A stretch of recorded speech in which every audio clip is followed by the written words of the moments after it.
Hi everyone, William Weyser is back for the fourth and final part in my birthday announcement for Rick Rampazonetti. I'm down to the final two things on this list, and here we go.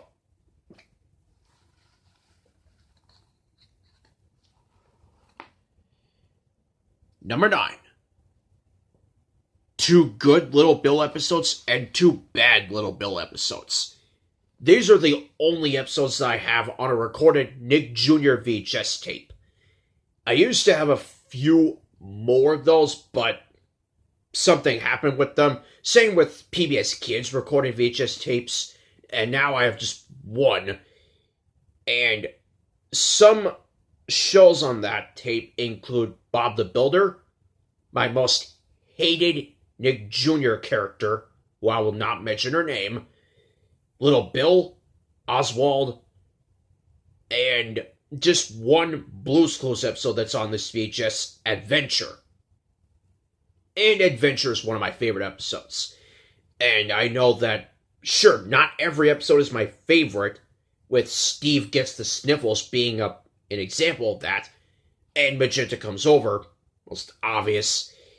But I do have a lot of favorite episodes, as does Rick.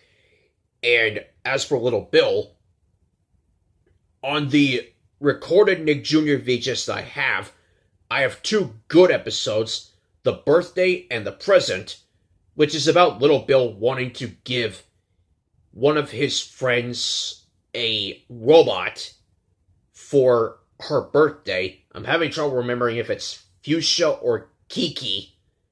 I know it's one of the two that wants that present, but Little Bill winds up finding out that another one of his friends gives the birthday girl the exact same present, and he doesn't know what to do. So he kindly gives her the present and gets a kazoo in response or payback to that. So those 2 episodes are very good. Now what about the 2 bad episodes? And they are right after the Blue's Clues Adventure episode, which is good, as I pointed out earlier. The 2 bad episodes, and I consider them the worst Little Bill episodes I've seen since I first saw these. They are A Trip to the Hospital and The Wrong Thing to Do.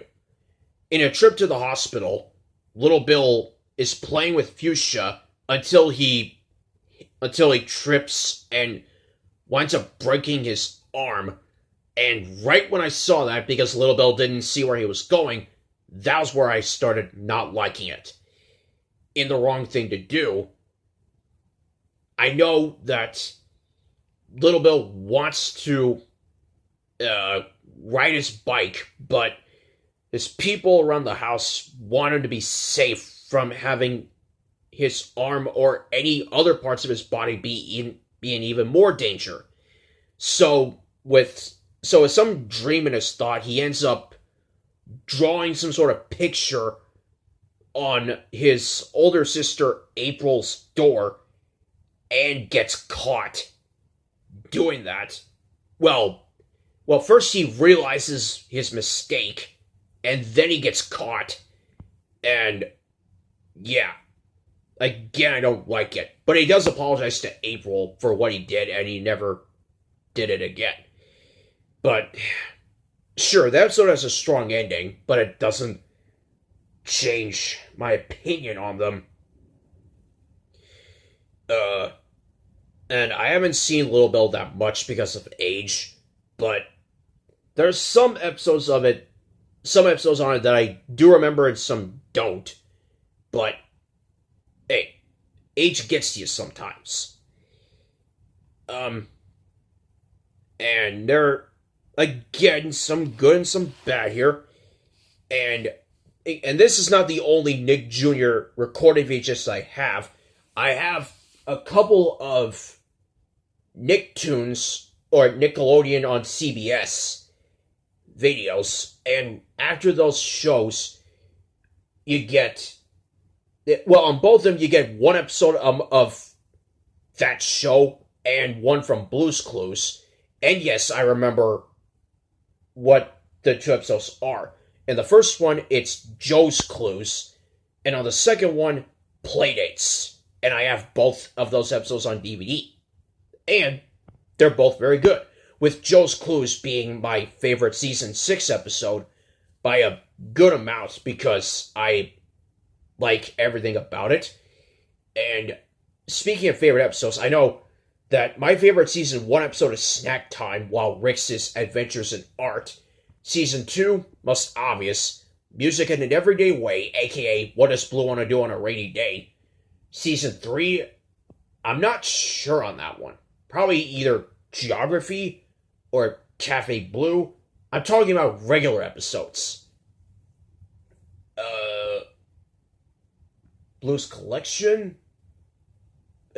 Whatever interests me on that season. If Blue's Big Musical Movie counts as an episode, then yes, I would consider that one to be my favorite. Season 4, Blue's School. For Season 5, I will admit that it's actually a tie between Shape Searchers and Colors Everywhere, because every time I watch episodes of other children's shows that are about shapes and colors, or, yeah, whether it's that being the main focus or just for that one scene, I always think of the special kids episode of Shapes and Colors.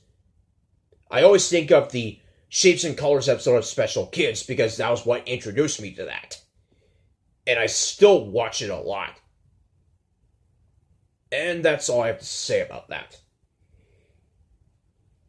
And finally, the number 10 thing is another special feature, message videos about our movie. Yeah, I've been doing these message videos for almost a year. I started doing these last year on the day that I had Heroes Camp for the first time last year.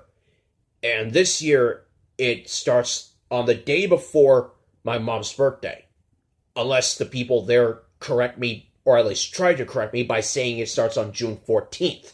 I have to double check that to make sure.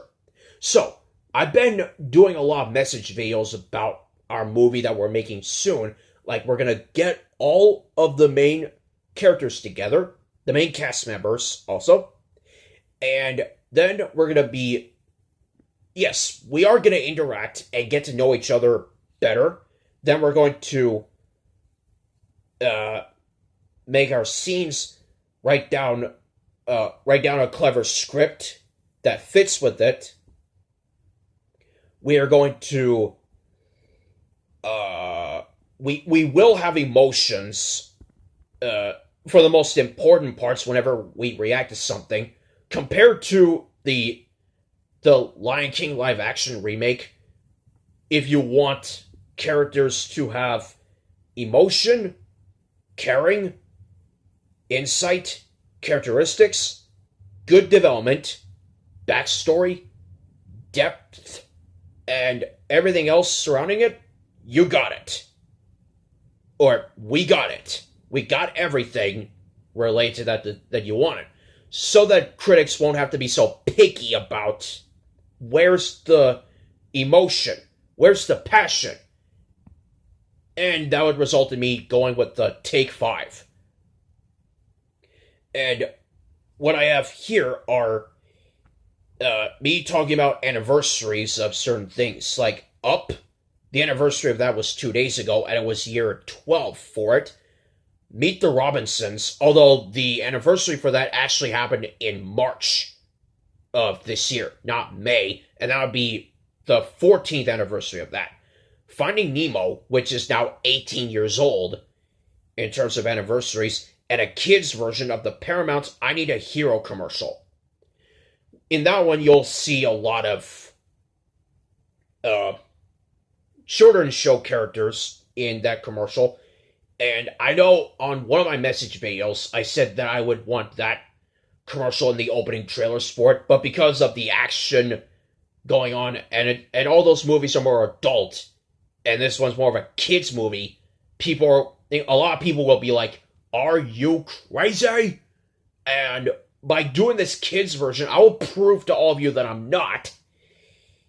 And yeah, a lot of lot of other shows will be in it. And in case you're wondering about the other opening trailers, they're the Paramount Means Family Entertainment commercial, the PBS Kids DVDs from Paramount, the PBS Kids DVDs from PBS Kids and Paramount Home Entertainment, again, the production companies for this, PBS Kids and ident, the Teletubbies version of the Kellogg's Rice Krispies commercial.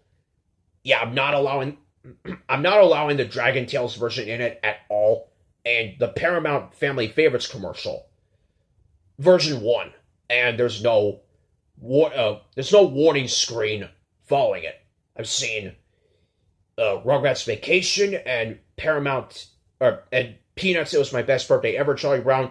Those two don't have the warning screen following that commercial. So, that's it for the birthday announcement. I hope all of you enjoyed it. And Rick, happy birthday, my friend. And I will see you for my next video. And I still wish that we had sooner plans for making our movie. Bye-bye, everyone.